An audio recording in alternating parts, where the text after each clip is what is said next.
అనుదిన నిత్యజీవపు మాటలు. దేవుని నామానికి మహిమ కలుగునుగాక.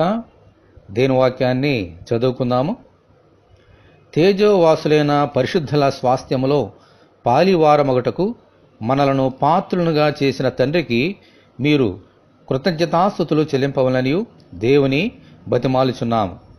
కొలస్సీలకు రాసిన పత్రిక 1వ అధ్యాయము 12వ వచనం.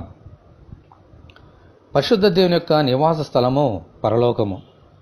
దేవుడు తేజోమయుడే ఉన్నారు.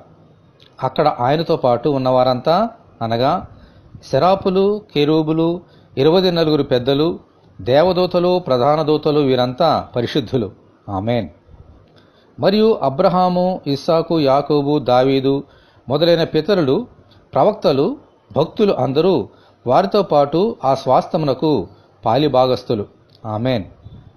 అటువంటి శ్రేష్టమైన స్వాస్థ్యంలో అన్యజనులమైన మనము కూడా దేవుడు తన కుమారుడైన యేసుక్రీస్తునందు విశ్వాసముంచిన మనకు కూడా స్వాస్థ్యమును అనుగ్రహించుట ఎంత భాగ్యము, ఎంత ధన్యత.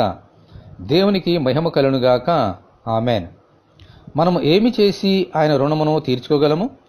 మన పూర్ణ హృదయముతో, పూర్ణ మనస్సుతో, పూర్ణ ఆత్మతో మన తండ్రి అయిన దేవునికి, మన ప్రభు అయిన యేసుక్రీస్తు ద్వారా అనుదినము కృతజ్ఞతాస్తుతులు చెల్లించడం ద్వారా మాత్రమే ఆయన రుణమును తీర్చుకోగలం.